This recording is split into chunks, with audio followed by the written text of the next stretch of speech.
എൻ്റെ പ്രോഡക്റ്റ് എന്ന് വെച്ചാൽ പൈസ അല്ലെങ്കിൽ ഫിനാൻസാണ്. അപ്പോൾ എനിക്ക് എൻ്റെ ഓഫീസിൽ 5 അല്ലെങ്കിൽ 10 അല്ലെങ്കിൽ 2 3 ലക്ഷം രൂപയാണ് വെക്കേണ്ടത്.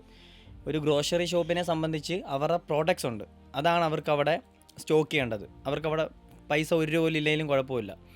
ഈവൻ ജ്വല്ലറി ഷോപ്പാണെങ്കിൽ അവർക്ക് ജുവൽസാണ് കൂടുതൽ അവിടെ മേക്ക് ചെയ്യണം, അവർക്ക് പൈസ അവിടെ ഒന്നും ഇല്ലെങ്കിലും കുഴപ്പമില്ല.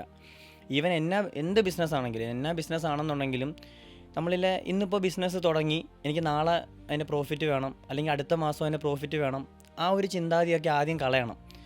മെയിൻലി എനിക്ക് മനസ്സിലായ ഒരു കാര്യം എന്ന് വെച്ചാൽ, ബിസിനസ് എന്ന് വെച്ച് കഴിഞ്ഞാൽ സത്യം പറഞ്ഞാൽ റിസ്ക് എന്ന് വെച്ചാൽ നമ്മൾ നല്ല രീതിയിൽ ഇതിനകത്ത് ഇറങ്ങി ചെന്ന് കഴിഞ്ഞാൽ പിന്നെ തിരിച്ച് കയറാൻ ഒരുപാട് പാടാണ്.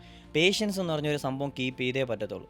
110% സാധനം നമുക്കിനി നമ്മുടെ കയ്യിൽ പൈസ ഉണ്ടെങ്കിലും ഇല്ലെങ്കിലും, അല്ലെങ്കിൽ പൈസ നാളെ കിട്ടും എന്നൊരു ചിന്തയെങ്കിലും ഉണ്ടെങ്കിലും, ഒരു 1% എങ്കിലും ഉണ്ടെങ്കിലും, പേഷ്യൻസ് എന്ന് പറഞ്ഞൊരു സാധനം നമ്മൾ നല്ല രീതിയിൽ കീപ്പ് ചെയ്തേ പറ്റത്തുള്ളൂ. ആ ഒരു സംഭവം കീപ്പ് ചെയ്താൽ തന്നെ നമുക്ക് ഒരുപാട് കാര്യത്തിൽ ഈ പറഞ്ഞ പോലെ സ്ട്രഗ്ലിങ് കുറച്ചൊന്ന് ഒഴിവാക്കാൻ പറ്റും. കാര്യം നമുക്ക് ടെൻഷൻ കൂടുന്നത് എന്തുകൊണ്ടാണ്? എനിക്ക് കസ്റ്റമേഴ്സിനെ കിട്ടുന്നില്ല, എനിക്ക് പ്രോഫിറ്റ് കിട്ടുന്നില്ല, ആൾ കയറുന്നില്ല. നിങ്ങൾ വെയിറ്റ് ചെയ്യ്, ഒന്ന് ജസ്റ്റ് ഒരു മിനിമം ഒരു 6 മന്തെങ്കിലും കൊടുക്കും. നമ്മൾ കറക്റ്റ് ഒരു രീതിയിൽ ആ ഒരു പേഷ്യൻസ് കീപ്പ് ചെയ്ത് കൊണ്ടുപോയി കഴിഞ്ഞാൽ ബിസിനസ് പൊട്ടത്തൊന്നുമില്ല, നമുക്കൊന്ന് മെയിൻറ്റെയിൻ ചെയ്ത് കൊണ്ടുപോകാൻ പറ്റും.